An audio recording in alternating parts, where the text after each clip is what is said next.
Welcome back to our series of explaining biology.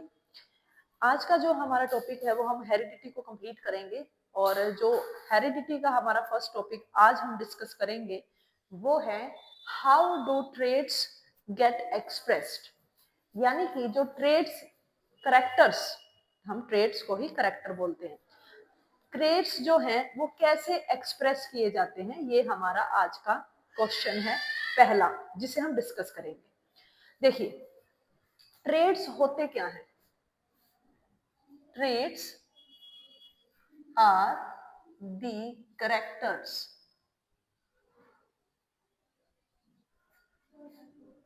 That can be expressed by the help of DNA। देखो बच्चों, DNA जो होता है हमारा, उसे ही हम हमारा जेनेटिक मटेरियल बोलते हैं। जो हमारा डीएनए है उसे हम क्या बोलते हैं?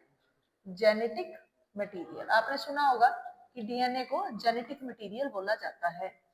क्यों बोला जाता है? क्योंकि डीएनए ही हमारा वो है जो हमें हमारे मदर फादर से मिला है।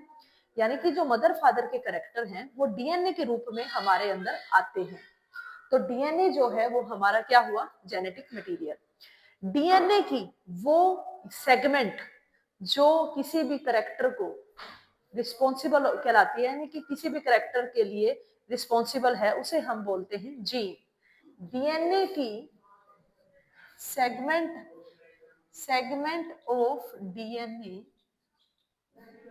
that produce one protein is called gene। बेटा, आपने जीन के बारे में पढ़ना है। जीन क्या होता है? वो डीएनए का ऐसा सेगमेंट है जो एक प्रोटीन बना दे, और फिर वो प्रोटीन क्या करेगा? वो प्रोटीन कंट्रोल करेगा कैरेक्टर्स, यानी कि ट्रेट्स।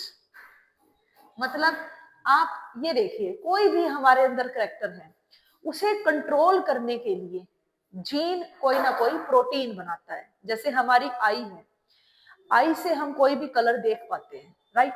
तो वो कलर जो हम देख रहे हैं, वो जो काम है उसे करने के लिए कोई ना कोई जीन प्रोटीन बना रहा है, और उस प्रोटीन की मदद से आप वो कलर देख पाते हो। यानी कि कोई भी हमारी बॉडी में काम है वो कौन कर रहा है? प्रोटीन। और प्रोटीन को बनाता कौन है? प्रोड्यूस कौन करता है? और वो करता है बेटा जीन। तो gene is the functional unit of DNA which will be transferred from one generation to the another। ठीक है, मैं एक छोटा सा एग्जांपल ले रही हूँ। जैसे हम पढ़ते हैं कि जो प्लांट उन्होंने मेंडल ने पी प्लांट लिया था, मेंडल सर ने। तो जो पी प्लांट है उसकी मान लो हाइट है, एक करेक्टर हो गया हाइट। अब हाइट जो करेक्टर है उसे कंट्रोल कौन करेगा? जीन। तो जीन बेटा दो तरह के होते हैं, डोमिनेंट जीन और रिसेसिव जीन। तो हाइट में भी आप एक ये देखते हो, एक है डोमिनेंट जीन और एक होता है, सब में ही होता है बेटा ये रिसेसिव जीन। डोमिनेंट जीन और रिसेसिव जीन दो तरह के जीन होते हैं। डोमिनेंट जीन वो होता है जो हमेशा ही एक्सप्रेस करके रिजल्ट देता है, चाहे वो अपनी कैटेगरी वाले जीन के साथ हो, चाहे वो किसी और के साथ। यानी कि डोमिनेंट जीन ऑलवेज एक्सप्रेस, ठीक है, ऑलवेज एक्सप्रेस। लेकिन जो रिसेसिव जीन है वो रिसेसिव जीन के साथ तो एक्सप्रेस करता है, लेकिन अगर उसके साथ कोई और जीन आता है तो वो एक्सप्रेस नहीं करता, क्योंकि वो डोमिनेंट नहीं है। रिसेसिव जीन क्या करते हैं? With recessive gene. जैसे एग्जांपल के तौर पे मैं आपको बता रही हूँ, जो पी का हाइट हमने देखा था, तो जो टोल है वो डोमिनेंट जीन होता है, जिसको आप कैपिटल टी से डिनोट करते हो। जो रिसेसिव जीन होता है ना बेटा, वो होता है small T small T. Small T जो अपना ड्वार्फ है पी प्लांट, वो है रिसेसिव, और टोल जो कैपिटल टी है वो है डोमिनेंट। लेकिन अगर आपको ये दिया जाए कैपिटल टी स्मॉल टी, अब ये क्या है, इसमें ये डोमिनेंट है कैपिटल टी और स्मॉल टी रिसेसिव है, इसीलिए इसका नाम क्या हो जाएगा, इसका नाम हो जाएगा हाइब्रिड टोल। इसका नाम क्या हो जाएगा, हाइब्रिड टोल। हाइब्रिड डॉर्फ क्यों नहीं हुआ, क्योंकि टोल जो जीन है वो डोमिनेंट था, तो हाइब्रिड टोल कहलाएगा। अगर स्मॉल टी डोमिनेंट होता तो हाइब्रिड रिसेस वो कहलाता, डॉर्फ कहलाता, जो कि है नहीं। तो जो डोमिनेंट होता है वो सेम में भी एक्सप्रेस करता है, इसीलिए इसका नाम टोल है, और वो डिफरेंट में भी एक्सप्रेस करता है, क्योंकि उसके साथ रिसेसिव होगा तो भी वो खुद ही एक्सप्रेस करेगा। जो रिसेसिव है बेचारा, वो अपने साथ अगर डोमिनेंट जीन है तो कभी भी एक्सप्रेस नहीं करता। अगर आपके बोर्ड में ये क्वेश्चन आ जाए कि ट्रेट एक्सप्रेस कैसे किए जाते हैं, तो पहले तो आप ये बताओगे जो ट्रेट है उन्हीं को हम करेक्टर बोलते हैं, जो डीएनए की फॉर्म में एक्सप्रेस होता है। अब डीएनए की क्या है, डीएनए की जो सेगमेंट जो प्रोटीन बनाती है या फिर जो करेक्टर को एक्सप्रेस करती है उसे हम जीन बोलते हैं, ठीक है। और जीन ही है functional unit of DNA which will be express from one generation to the another. ये आप इस क्वेश्चन में लिख के आएंगे, और साथ ही साथ फिर आप दोनों तरह के जीन को डिफाइन कर देंगे, डोमिनेंट जीन और रिसेसिव जीन। ठीक है बेटा, ये आज का हमारा फर्स्ट टॉपिक था, जो आई होप आपको क्लियर हो गया है। अब मैं आपको सेकंड टॉपिक करवाने जा रही हूँ इसी में से, कि ट्रेट जो है वो दो तरह के और भी होते हैं, एक होता है इनहेरिटेड ट्रेट और एक होता है एक्वायर्ड ट्रेट। वो आप देखो एक बार,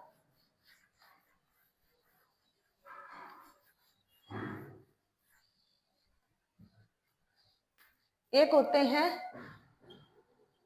इनहेरिटेड ट्रेट्स, ये भी आपके एनसीईआरटी की बुक में गिवन है, एक होते हैं एक्वायर्ड ट्रेट्स।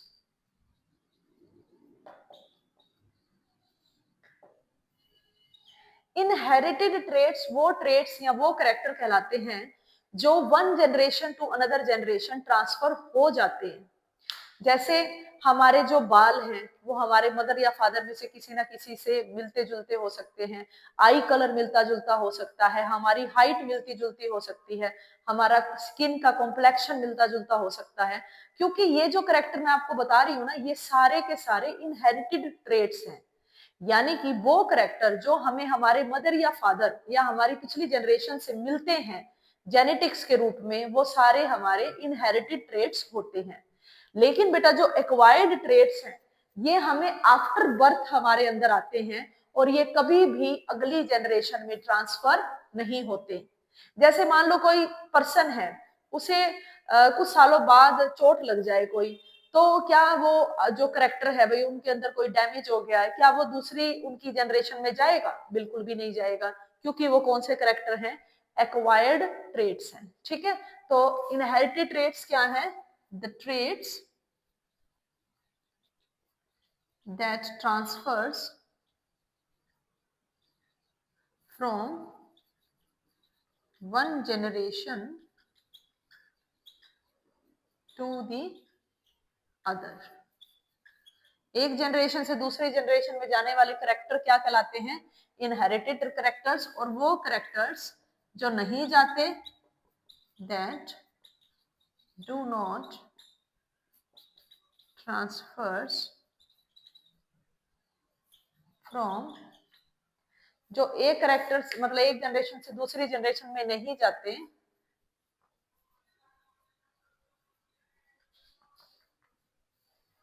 उन्हें आप क्या कहोगे? Acquired traits. अब मैं एग्जांपल देती हूँ आपको। मान लो एक चूहा है और उसकी हम टेल कट कर दें उसकी टेल, और फिर उसके बच्चे हो, तो क्या उसके बच्चे टेल लेस होंगे? एक चूहा है, उसकी हमने टेल कट कर दी उसकी टेल, फिर उसके बच्चे जो होंगे क्या उनकी टेल कट आएगी? जब जब वो पैदा होंगे क्या उनकी टेल कट मिलेगी? बिल्कुल भी नहीं मिलेगी, बिल्कुल भी नहीं मिलेगी, क्योंकि ये एक्वायर्ड ट्रेट है, और एक्वायर्ड ट्रेट कभी भी नेक्स्ट जनरेशन में जाते ही नहीं है। लेकिन इनहेरिटेड जो ट्रेट होते हैं उसमें हमारा क्या आता है? जैसे स्किन कॉम्प्लेक्शन हो गया, स्किन कलर मतलब हेयर, आईज कलर, हाइट, ये सब वो ट्रेड्स हैं जो जा सकते हैं हमारे पेरेंट्स पे। तो दोनों तरह के ट्रेड्स आपको समझ में आ गए हैं, एक है इनहेरिटेड ट्रेड्स और एक है एक्वायर्ड ट्रेड्स। अब हम करते हैं हमारा आज का लास्ट टॉपिक, जिससे आपका चैप्टर खत्म हो जाएगा बच्चों, और वो है sex determination. Very very important topic according to the boards.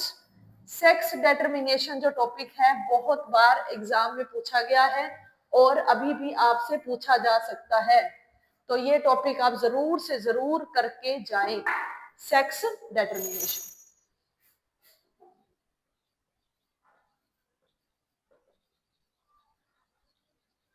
देखो, जब आप हायर क्लासेस में जाओगे ना तो ये टॉपिक काफी वास्ट हो जाता है, लेकिन अभी आपके जो सिलेबस में है उसके अकॉर्डिंग सेक्स डिटरमिनेशन एक ऐसे फिनोमिना है जिसकी वजह से कोई भी जो नेक्स्ट जनरेशन है उसके जेंडर का पता चलता है कि उनका जो जेंडर है वो किसके ऊपर डिपेंड करता है और कैसे वो आता है। ठीक है, जैसे आप इसके डेफिनेशन में क्या लिखोगे, the phenomena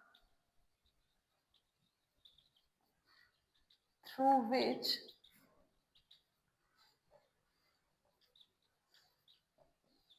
sex of unborn baby is determined।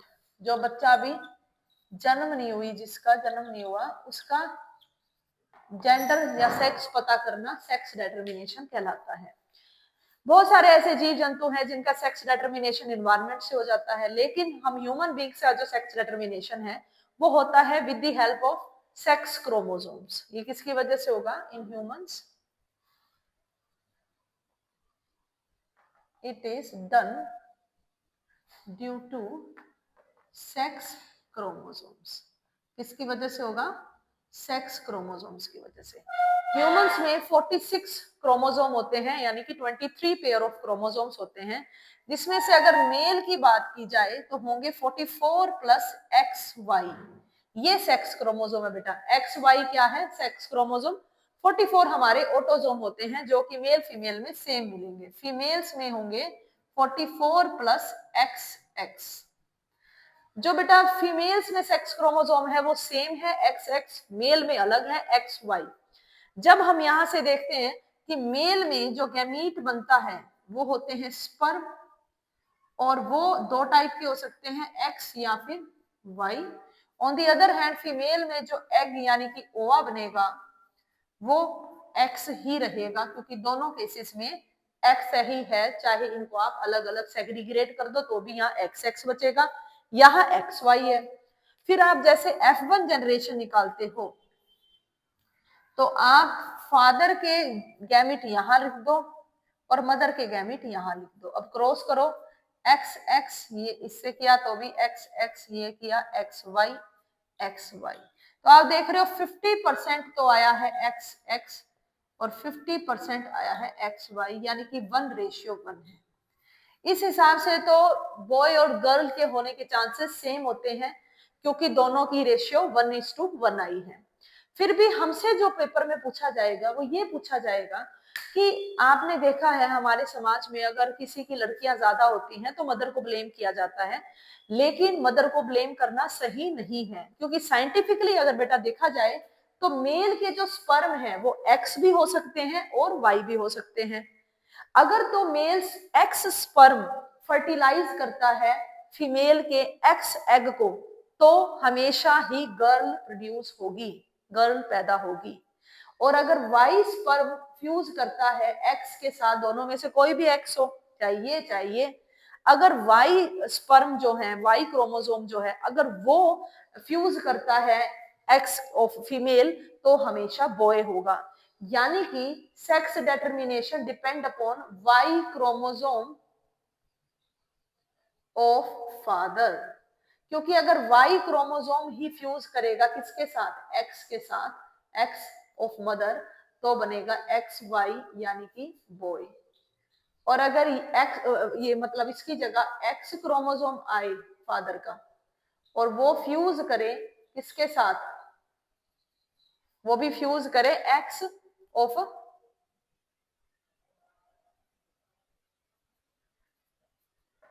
X chromosome of mother,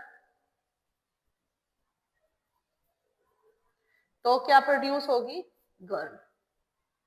तो आपसे इस तरह से भी पूछा जा सकता है, जैसे मैंने आपको बताया अभी कि फादर रिस्पॉन्सिबल है या मदर रिस्पॉन्सिबल है, किसको रिस्पॉन्सिबल ठहराना चाहिए, ये भी पूछा जा सकता है। तो आप यही बताओगे कि फादर का जो क्रोमोसोम है वो ही कहीं ना कहीं रिस्पॉन्सिबल है, क्योंकि अगर वो एक्स फ्यूज होता है उनका तो बॉय प्रोड्यूस होगा, और अगर वाई फ्यूज होता है तो गर्ल प्रोड्यूस होगी। So totally it depend upon the chromosome of father, not the mother. So it is not appropriate to blame the mother to have a female child. Okay बेटा, तो ये हमारा जो heredity chapter है ये आज complete हो गया है। इसे बार बार रिवाइज करें।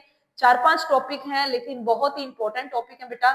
इनमें से कोई भी टॉपिक आपका पेपर में आ सकता है, चाहे डाई हाइब्रिड क्रॉस हो गई, चाहे मोनो हाइब्रिड क्रॉस है, या फिर ये सेक्स डिटर्मिनेशन है, ठीक है, या फिर ट्रेड्स किस टाइप के होते हैं। सारे ही टॉपिक बड़े इंपॉर्टेंट हैं, इन्हें अच्छे से रिवाइज करें। ठीक है बेटा, अब नेक्स्ट क्लास में मैं आपसे मिलती हूँ हमारे कंट्रोल एंड कोऑर्डिनेशन चैप्टर के साथ। तब तक इसे अच्छे से रिवाइज करो और PYQ जरूर से जरूर करो। Thank you.